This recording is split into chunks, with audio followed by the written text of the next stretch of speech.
Un milliardaire déguisé commande un hamburger. Le serveur noir lui remet une note choquante. La table 15 ne paie pas l'addition. Regardez son visage, murmura le gérant Kevin à l'hôtesse, suffisamment fort pour que l'homme à la casquette et à la chemise simple puisse l'entendre depuis l'entrée du Golden Burger, le restaurant de hamburgers le plus célèbre d'Atlanta.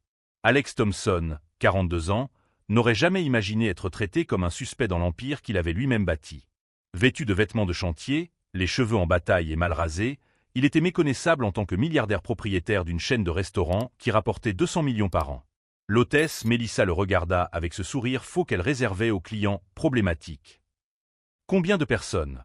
demanda-t-elle sèchement, tout en le dirigeant vers la table la plus cachée de l'établissement, celle adossée au mur des toilettes, où le bruit de la chasse d'eau couvrait les conversations. Alex était arrivé là après une dénonciation anonyme sur le site web de l'entreprise. Quelqu'un avait signalé une discrimination raciale systématique au Golden Burger de Peachtree Street, son restaurant phare. En tant que PDG, il aurait pu envoyer des auditeurs, des enquêteurs ou simplement licencier tout le monde. Mais quelque chose dans le ton désespéré de ce message lui donna envie de voir par lui-même. « Une personne », répondit-il avec l'accent qu'il avait pratiqué pendant des jours, imitant les travailleurs qu'il connaissait depuis son enfance dans la banlieue où il avait grandi avant de faire fortune. En se dirigeant vers la table rejetée, Alex observa comment les autres clients étaient traités. Un couple blanc bien habillé fut accueilli par Kevin lui-même, qui les conduisit personnellement vers la zone premium avec vue sur la rue. Une famille hispanique attendit 15 minutes debout avant que quelqu'un daigne les servir, puis fut dirigée vers une table près de la cuisine, où le bruit était assourdissant.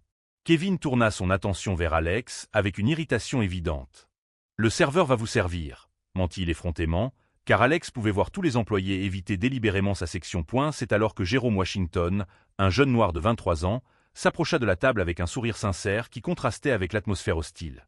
Il y avait quelque chose de différent chez lui. Une dignité qu'aucun uniforme ne pouvait masquer, une intelligence qui brillait dans ses yeux et qui ne passait pas inaperçue. « Bonjour, monsieur. Désolé pour le retard, » dit Jérôme poliment, même si Alex savait que ce n'était pas de sa faute. « Que puis-je vous apporter ?» Alex commanda un hamburger classique et des frites, observant discrètement la façon dont Jérôme était traité par ses collègues. Des blagues méchantes, des bousculades accidentelles, des ordres criés comme s'il était sourd. Le jeune homme absorbait tout cela avec une patience qui trahissait des années d'expérience à subir ce genre d'humiliation. Lorsque Jérôme apporta la commande 25 minutes plus tard, bien plus longtemps que pour les autres tables, ses mains tremblaient légèrement. Pas de nervosité, mais de quelque chose de plus profond. De la colère contenue, peut-être. Ou de la peur. « Voici votre commande, monsieur », dit Jérôme en posant l'assiette sur la table avec des serviettes. C'est alors qu'Alex remarqua qu'il y avait quelque chose caché sous les serviettes. Un petit bout de papier, discrètement plié. Jérôme s'éloigna rapidement, mais pas avant d'avoir murmuré de manière presque imperceptible. « Lisez-le quand vous serez seul. » Alex attendit quelques minutes, faisant semblant de manger tout en observant l'activité du restaurant. Lorsqu'il fut certain que personne ne faisait attention, il déplia le papier avec précaution. Les mots écrits à la main lui glacèrent le sang. « Ils ne savent pas qui vous êtes. Mais moi, je le sais. Et j'ai besoin de votre aide avant qu'il ne soit trop tard. » À ce moment-là, Alex comprit qu'il était tombé sur quelque chose de bien plus grave et sinistre que de la simple discrimination. Jérôme connaissait sa véritable identité. Mais comment ? Et que se passait-il exactement dans son propre restaurant pour qu'un employé prenne le risque de passer un mot secret à un client inconnu ? Si vous aimez cette histoire de vengeance et de justice, n'oubliez pas de vous abonner à la chaîne pour découvrir ce qui se passait réellement dans les coulisses de cet empire milliardaire et comment un simple hamburger allait devenir le catalyseur du plus grand revirement dans la vie d'Alex Thompson. Alex relut le mot 3 fois, ressentant un mélange de choc et de curiosité. Comment Jérôme avait-il découvert son identité? Et surtout, que se passait-il exactement qui nécessitait une aide urgente? Il fit semblant de finir son hamburger tout en regardant Jérôme se faire systématiquement humilier par ses collègues. Kevin semblait prendre un malin plaisir à rendre la vie du jeune homme infernale. Il lui criait des ordres inutiles, lui faisait refaire des tâches parfaitement accomplies et le rendait responsable de problèmes qui n'étaient clairement pas de sa faute. « Jérôme !» hurla Kevin depuis la cuisine. « Tu as oublié de nettoyer la table 16. » C'était un mensonge éhonté. Alex avait vu Jérôme nettoyer cette table quelques minutes auparavant. Le jeune homme revint en courant pour nettoyer à nouveau, sans protester, sans se plaindre. Mais Alex remarqua quelque chose dans ses yeux. Ce n'était pas de la soumission. C'était de la stratégie. Jérôme supportait tout cela pour une raison précise. Alex décida de rester jusqu'à la fin de son service. À 22 heures, Lorsque le restaurant ferma, il attendit dans le parking sombre.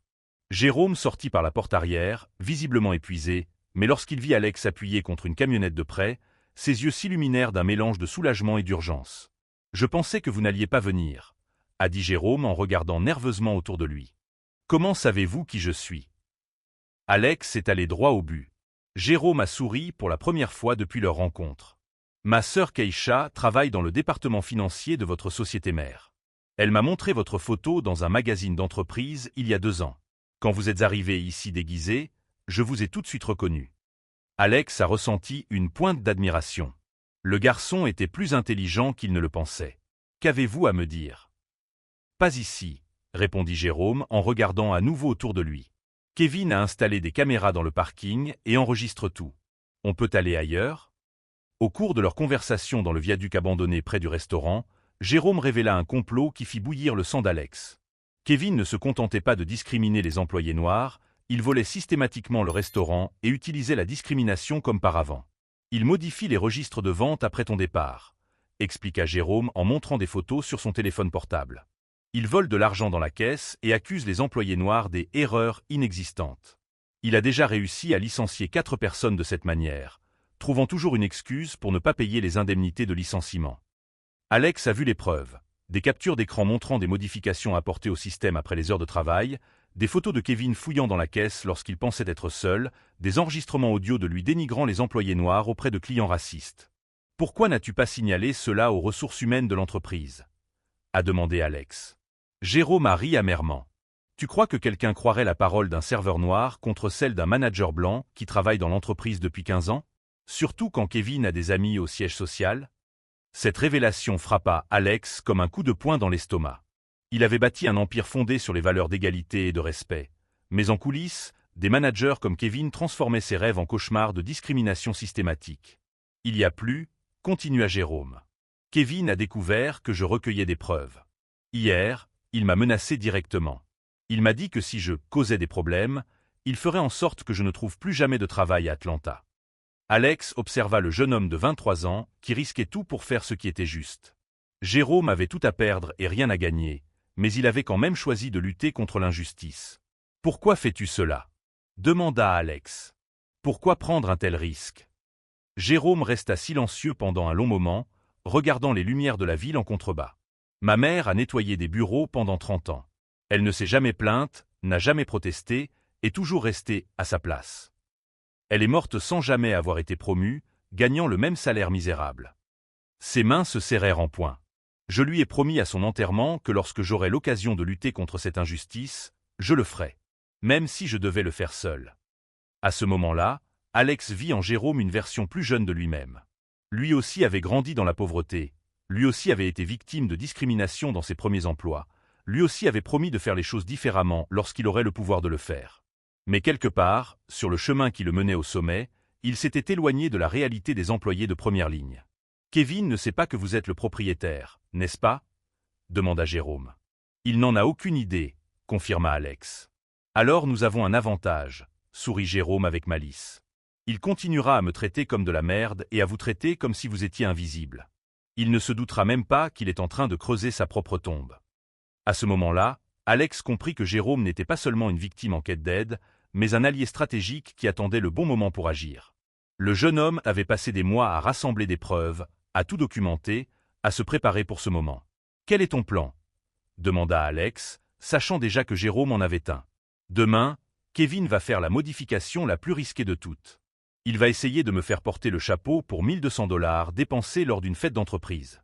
J'ai déjà tout préparé pour le prendre en flagrant délit, mais j'ai besoin d'un témoin de confiance. » Alex observa ce jeune homme courageux et intelligent, pensant à la façon dont son propre parcours avait commencé de manière similaire.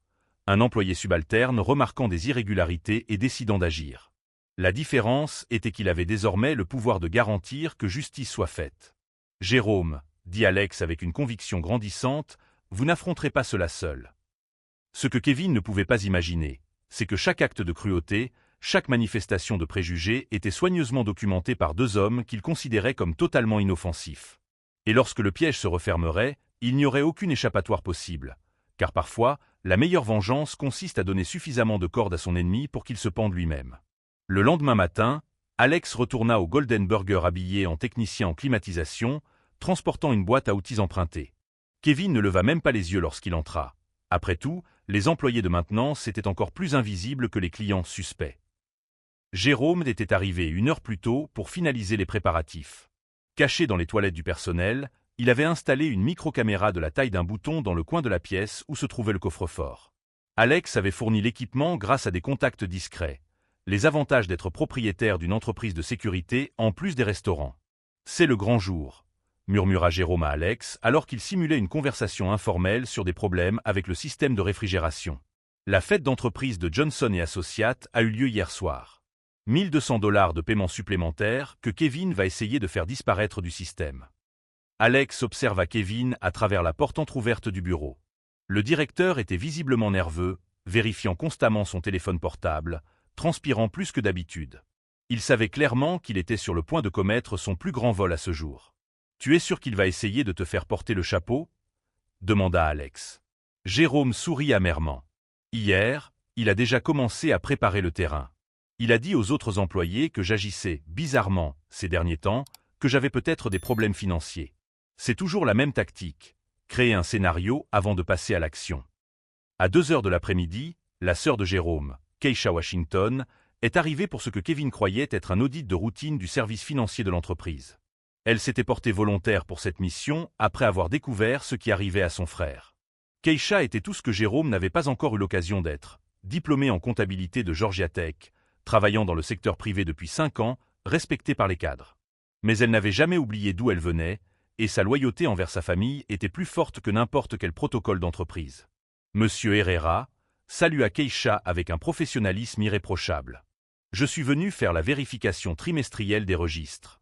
J'espère que tout est en ordre. » Kevin esquissa un sourire. « Bien sûr, bien sûr. Tous les documents sont dans la pièce du fond. Vous pouvez les consulter à votre guise. » Ce que Kevin ignorait, c'est que Keisha avait apporté un équipement spécialisé pour détecter les modifications numériques dans les systèmes de points de vente.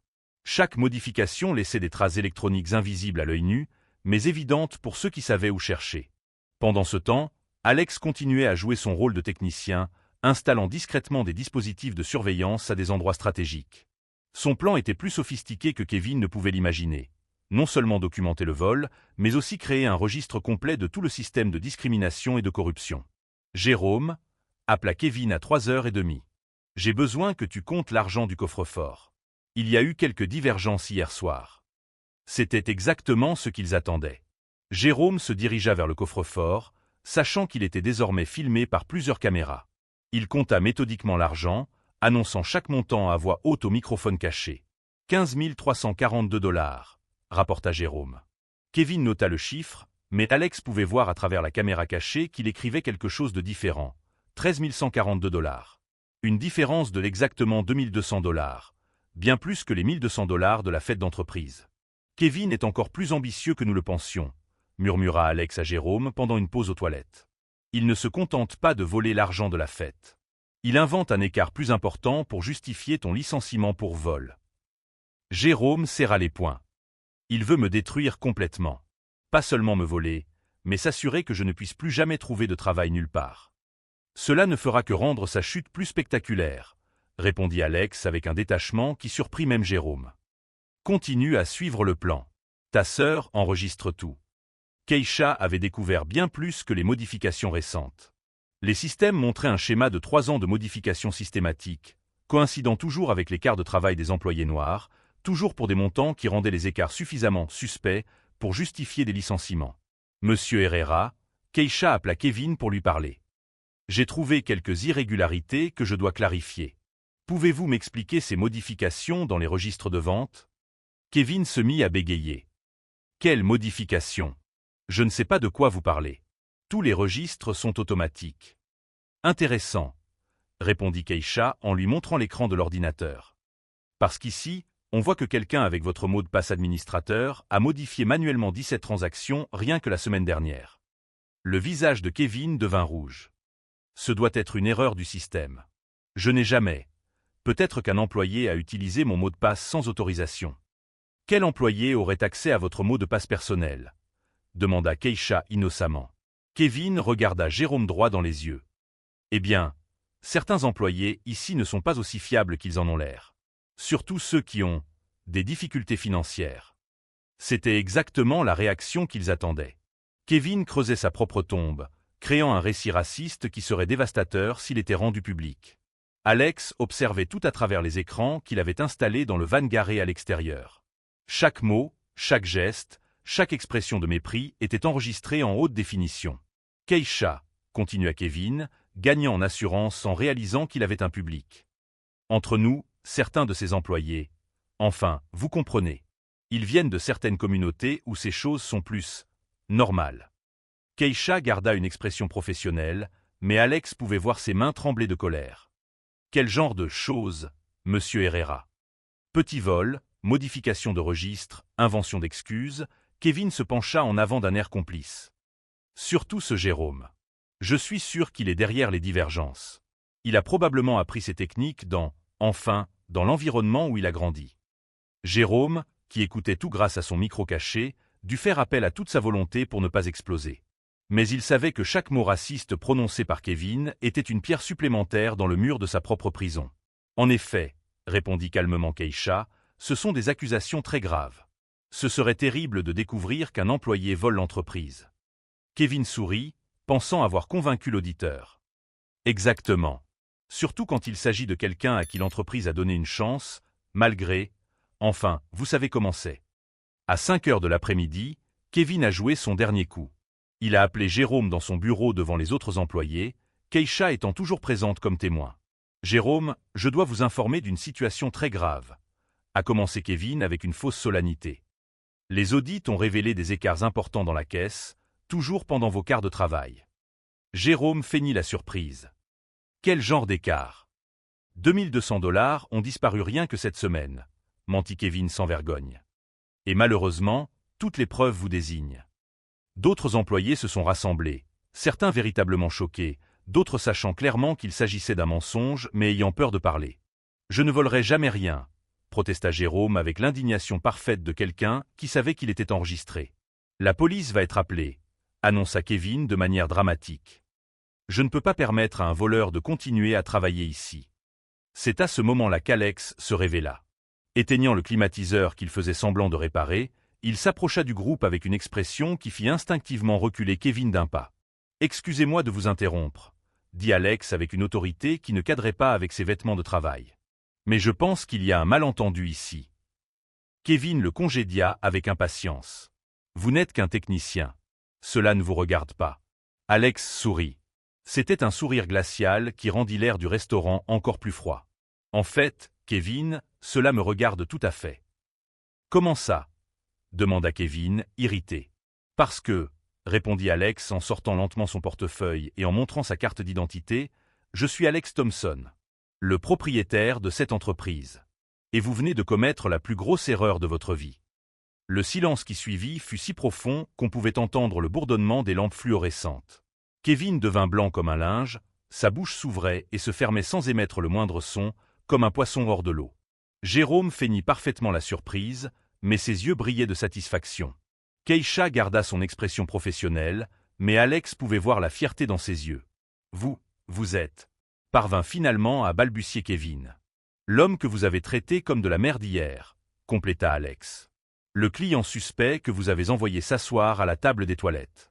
Le technicien invisible que vous avez ignoré pendant que vous planifiez la destruction de la vie d'un employé innocent. » Kevin regarda désespérément autour de lui, comme s'il cherchait une issue qui n'existait pas. Mais il n'y avait aucune échappatoire possible. Chaque mot raciste, chaque acte de discrimination, chaque centime volé avait été documenté avec une précision chirurgicale.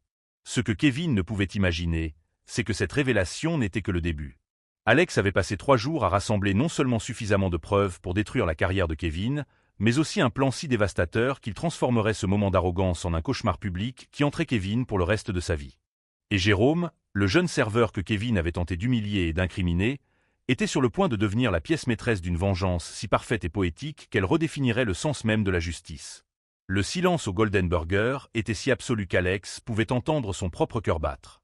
Kevin était paralysé, son arrogance s'évaporant comme de la vapeur d'eau sous le soleil de midi. « Vous ne pouvez pas être » balbutia Kevin, Mais les mots moururent dans sa gorge lorsqu'il vit Keisha s'approcher, une tablette à la main. « Kevin Herrera, dit-elle avec une autorité professionnelle, au nom de Thomson Industries, vous êtes licencié pour motif valable.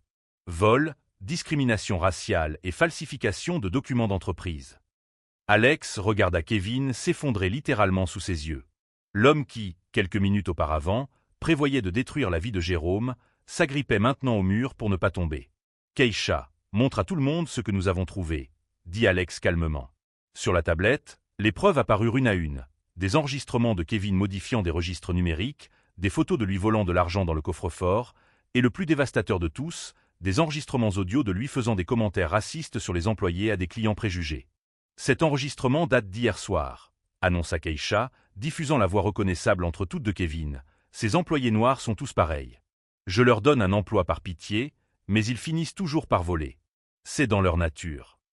Les employés présents étaient sous le choc. Certains, qui avaient toujours soupçonné Kevin, voyaient enfin leurs soupçons confirmés. D'autres, qui avaient été des complices silencieux, ont alors pris conscience de la gravité de la situation. Kevin a poursuivi Alex avec un calme plus effrayant que n'importe quel cri. En 3 ans, vous avez volé 27 000 $ à cette entreprise. Vous avez licencié 12 employés noirs sur la base d'accusations mensongères. Et vous avez transformé mon restaurant en un environnement de travail toxique. Kevin tenta un dernier coup désespéré. Tu ne peux rien prouver. Ce ne sont que des enregistrements manipulés. Jérôme prit enfin la parole, la voix chargée d'une satisfaction silencieuse qui s'était construite au fil de mois d'humiliation. Kevin, tu as oublié quelque chose d'important. De quoi parles-tu? Grogna Kevin. Jérôme sourit pour la première fois depuis qu'Alex le connaissait.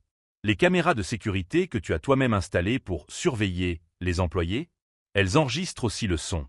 Et j'ai accès aux fichiers numériques depuis des semaines. Cette révélation frappa Kevin comme un coup de tonnerre. Ses propres outils d'oppression étaient devenus les armes de sa destruction. De plus, ajouta Alex, nos avocats ont déjà engagé des poursuites pénales contre toi. La police est en route pour vous escorter au poste. Kevin regarda désespérément autour de lui, cherchant un visage amical, un allié, n'importe quoi.